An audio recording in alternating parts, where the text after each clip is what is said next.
Welcome to the Weekly Late Show on BBNBC. This is the first show of 2020. I haven't made a show in about a month.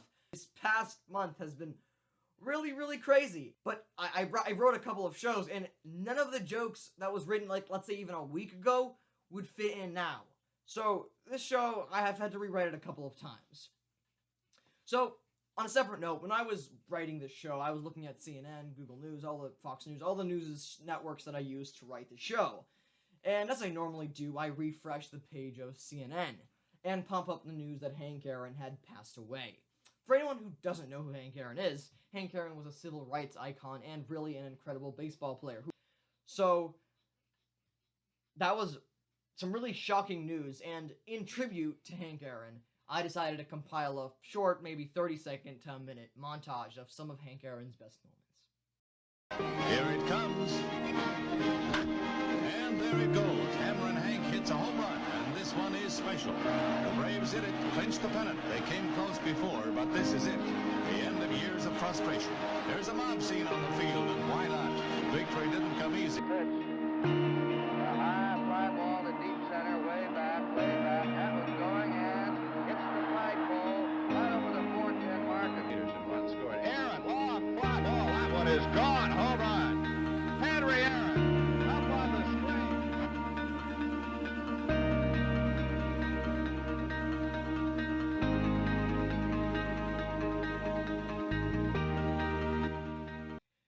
A bunch of rioters stormed the Capitol, and I'm just gonna say, just as a separate note, that it's honestly kind of sad at just how divided our country really is.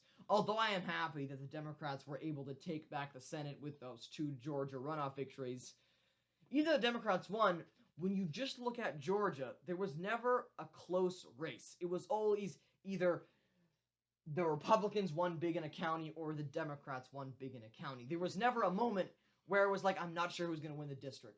Every time there was a district, there was a big win for one party. And let's hope Joe Biden can hopefully unite this country instead of dividing it. And on top of all that, Hank Aaron died. Yeah, 2020 is going to be great. Alright, let's move on to some happy news. Like, 2020 is finally over. Yay! And because of 2020 finally being over, there were a handful of New Year's celebrations, some of them being more conservative than others. For example, this was one of the more conservative ones. Oh, no. Let me clarify.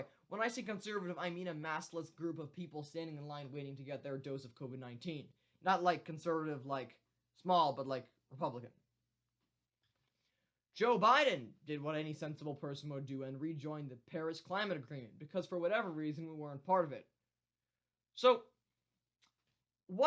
let's just say I am thankful that we have a president who finally believes in science.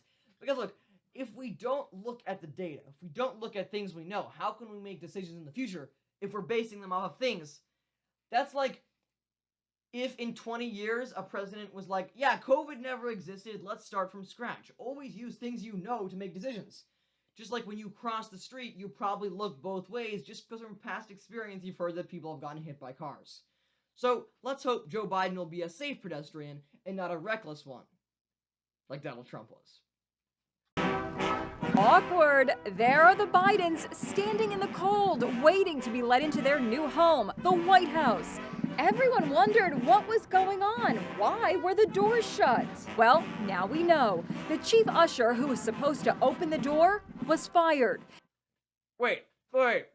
So you need somebody to open the White House door for the Bidens? You know, many people know how to turn doorknobs, right? Like, Biden knows how to turn a doorknob. I'm sure Jill knows how to turn a doorknob, or it is illegal. My point is, many people know how to open doors.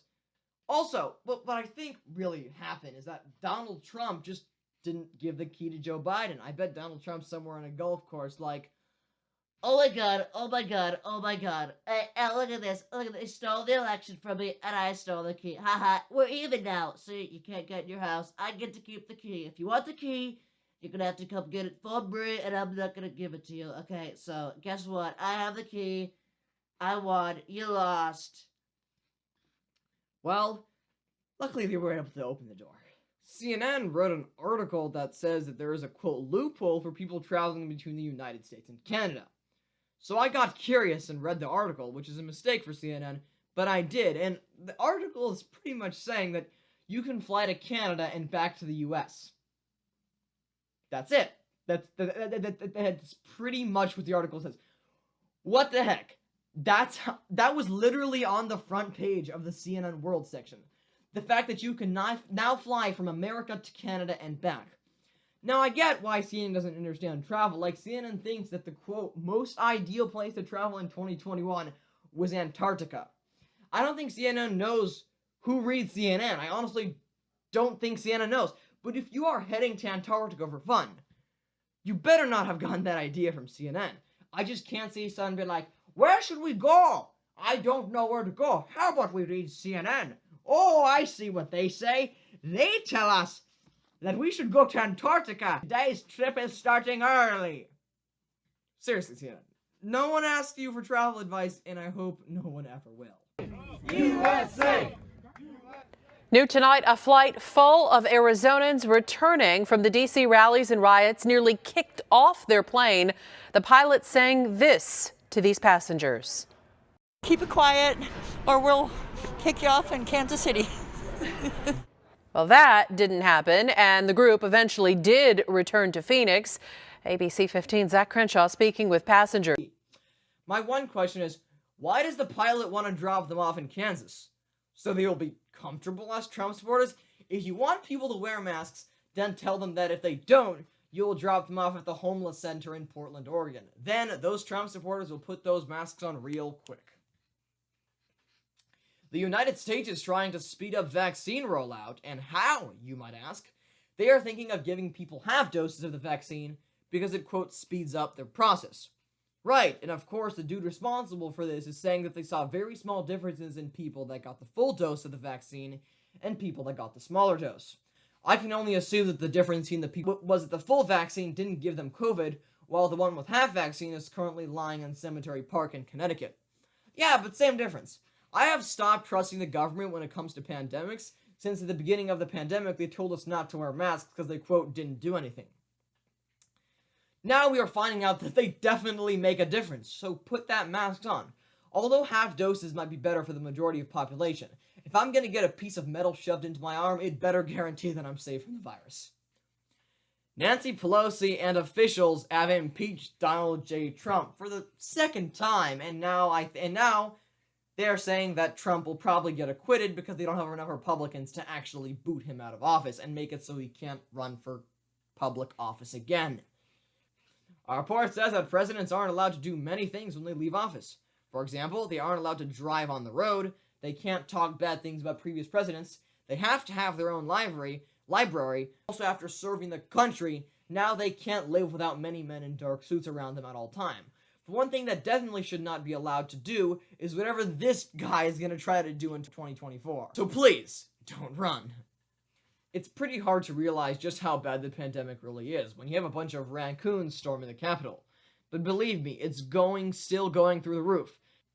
Depending when you're watching this, maybe in the last month, last century, I don't know, Joe Biden swore in as our president, Kamala Harris broke a bunch of barriers with her swearing in, and Donald Trump wasn't there. All good things for the White House.